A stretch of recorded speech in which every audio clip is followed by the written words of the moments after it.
La société Octave est l'invité de la tribune de l'innovation du plateau TV d'Équipe Mag avec Christophe Perrinet, directeur général d'Octave. Bonjour Christophe. Bonjour. Bienvenue sur le plateau. Alors, plus fort que l'e-commerce connecté, l'e-commerce intégré, c'est la thématique de cette émission. On va bien sûr faire la connaissance d'Octave et de sa solution effectivement de gestion au départ, qui est devenue une solution au service de l'e-commerce, et puis prendre un cas client avec Cache Piscine, qui est un de vos clients.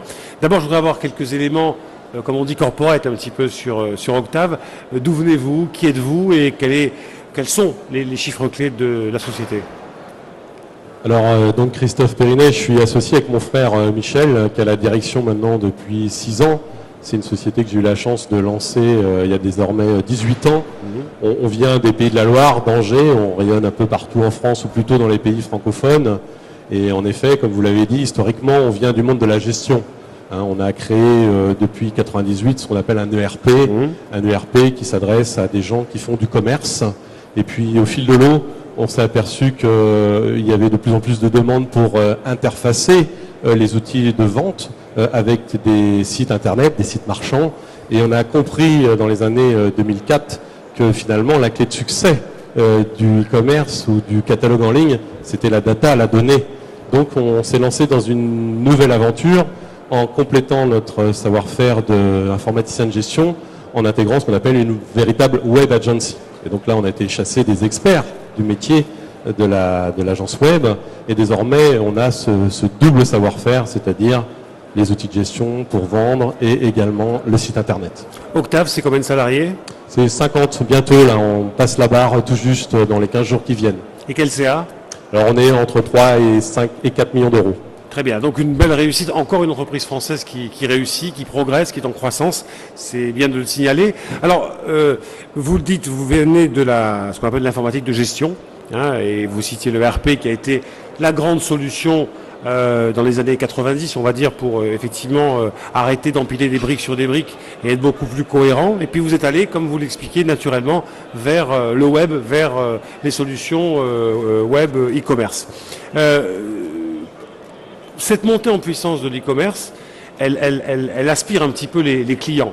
C'est-à-dire que quel que soit le produit qu'on achète, on va regarder sur Internet un petit peu ce qui se passe, quels sont les prix, quels sont les dispos, qu'est-ce qui est en stock, qu'est-ce qui ne l'est pas. Qu'est-ce que préfère le client aujourd'hui? Le site Internet dans son canapé ou le magasin? Alors c'est la bonne question, évidemment, qu'on se pose avec nos clients qui sont des commerçants. Finalement, le nouveau client, c'est lui qui définit les usages. Et il veut le meilleur des deux. Il veut pouvoir voir le produit par Internet de plus en plus sur sa tablette ou voir de façon nomade, puisqu'on voit la montée en puissance de tout ce que sont les smartphones. Il veut pratiquement avoir du conseil et ne pas que connaître le produit, savoir comment il va l'utiliser, etc. Et il veut parfois pouvoir le réserver, s'assurer qu'il va être bien dispo quand il va venir, mais il veut également être rassuré par le magasin physique. Il veut avoir un complément de conseil, il veut pouvoir avoir un interlocuteur s'il y a un problème sur le produit, etc. Donc, il veut le meilleur des deux, c'est-à-dire la souplesse de tout ce qu'amène le e-commerce, le catalogue en ligne, on va dire le commerce digital, et il est évidemment avant tout un client de magasin. Et ça complexifie forcément le métier de commerçant. Ah oui, ça complexifie énormément le métier de commerçant. Souvent, on s'aperçoit que le client qui arrive au comptoir en connaît parfois plus que le vendeur. Donc, il va falloir d'une part que le commerçant s'organise pour répondre à ces nouveaux usages qui sont finalement pilotés par le client final, mais il va falloir aussi beaucoup de conduite au changement dans le magasin ou dans l'enseigne, parce qu'on va parfois toucher à ce modèle d'organisation. Le client, le commerçant, jusqu'ici, il connaissait tout ce qui était classiquement sa chaîne d'achat, sa profondeur de gamme, son outil de caisse, un petit peu sa CRM, quoique. Mais aujourd'hui, on lui demande également de connaître ce que sont les métiers du e-commerce, on va dire du web marketing, etc. Donc ça devient très compliqué pour lui. Oui, parce qu'il faut préciser quand même que, et c'est une tendance qu'on a soulignée hier avec Sophie Dubé, la directrice d'Équipe Mag, dans une émission hier sur le plateau, on est un petit peu sorti du showrooming. C'est-à-dire que on était dans une première étape a une habitude, un usage très simple. On allait en magasin voir le produit et puis on retournait chez soi pour l'acheter sur Internet. Bon, le showrooming, c'était pas forcément l'avenir du commerce physique. Et aujourd'hui, je pense, et beaucoup pensent aussi, qu'on a franchi une marche, franchi une étape, et qu'on est capable de réassurer le client en magasin après qu'il ait vu sur Internet le produit, qu'il ait regardé en 3D et qu'il ait comparé et benchmarké effectivement auprès d'autres fournisseurs. Pourquoi je dis ça? Parce que les enjeux du coup sont beaucoup plus forts, beaucoup plus puissants. Avant, il y a quelques mois, quelques années, on pouvait peut-être être un peu victime expiatoire en se disant il n'y a rien à faire. Ils viennent voir en magasin, ils démontent, ils regardent. Non, il y a tout à faire. Aujourd'hui, c'est plus ça du tout. Si on continue comme ça, c'est la mort du commerce physique. Oui, alors en effet, déjà les pure players qui eux ont énormément développé reviennent à une logique de magasin. Tout à fait. Donc, et ce ne sont plus que des showrooms, ce sont des magasins pour faire de la vente physique, quoi. Et ce qu'il faut, c'est multiplier les points de contact avec le client. Donc avant, pendant, après, si je puis dire. Avant, on va créer de la visibilité, par exemple, grâce à un catalogue en ligne qui va être bien absorbé dans les moteurs Google pour que le client, qui lui ne cherche pas forcément une enseigne ou un commerçant, mais cherche un produit, parfois, soit amené à découvrir le produit disponible, parce que c'est ce qu'il souhaite, disponible dans un magasin proche de chez lui, et donc découvrir finalement une enseigne pour laquelle il n'avait pas forcément eu idée d'aller.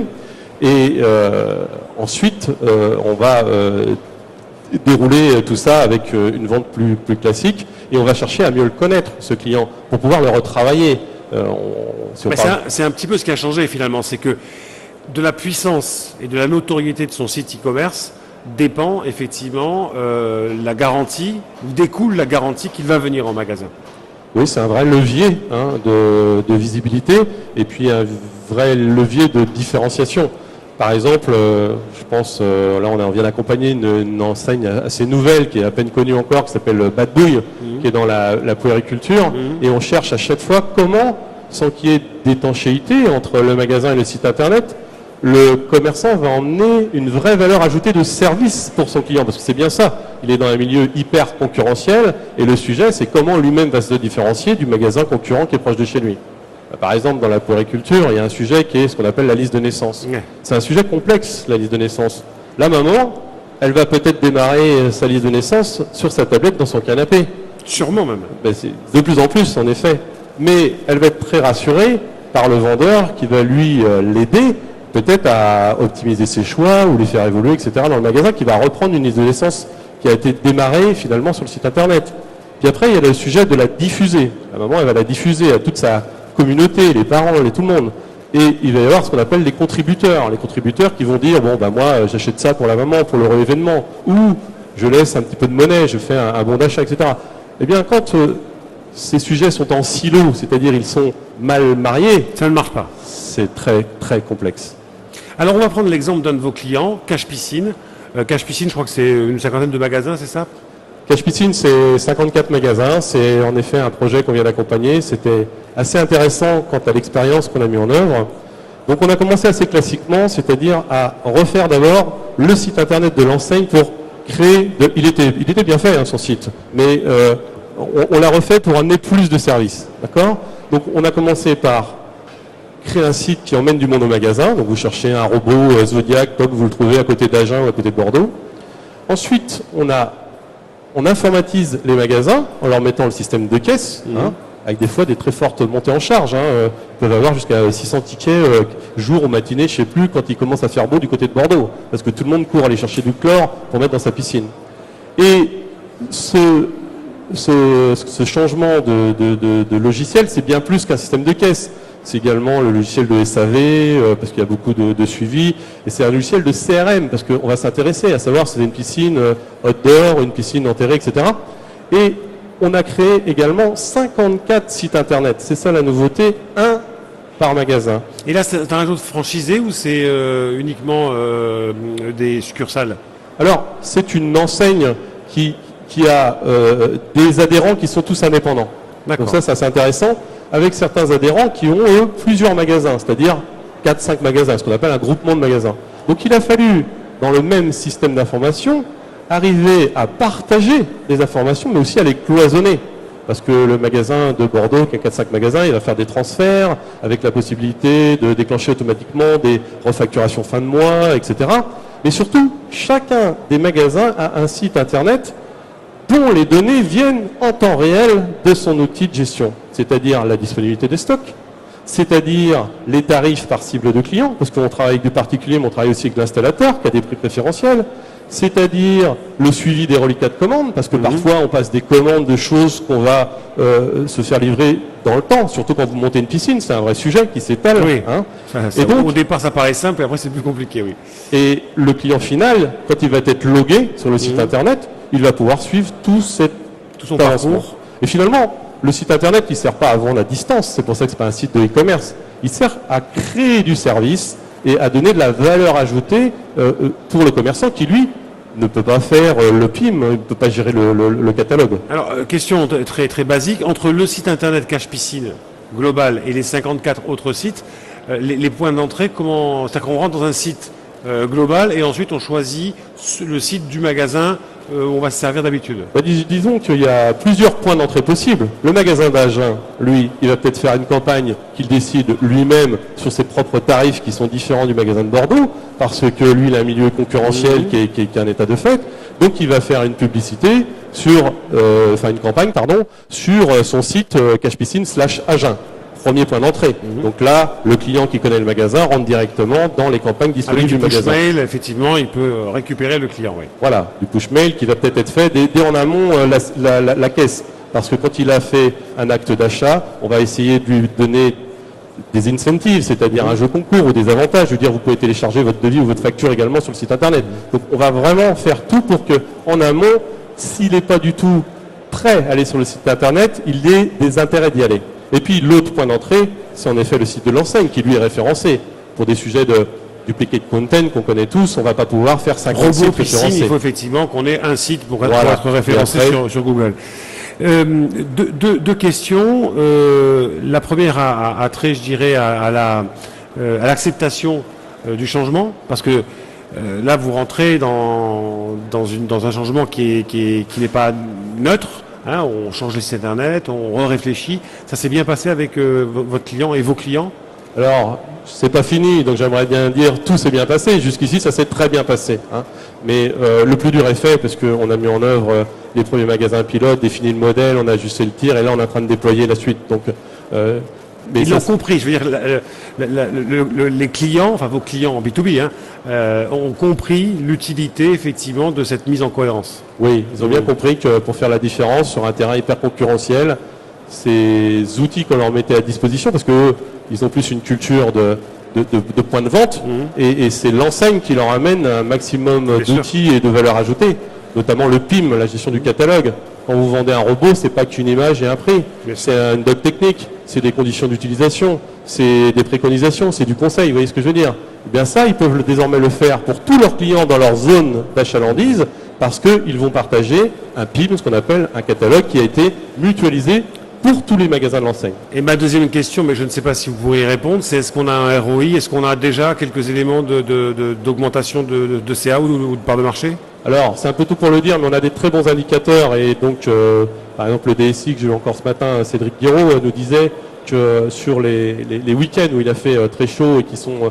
le site internet a emmené énormément de visibilité de l'enseigne. Donc, indirectement, des magasins, forcément. Une dernière question, parce que je vous entendais parler d'un DSI.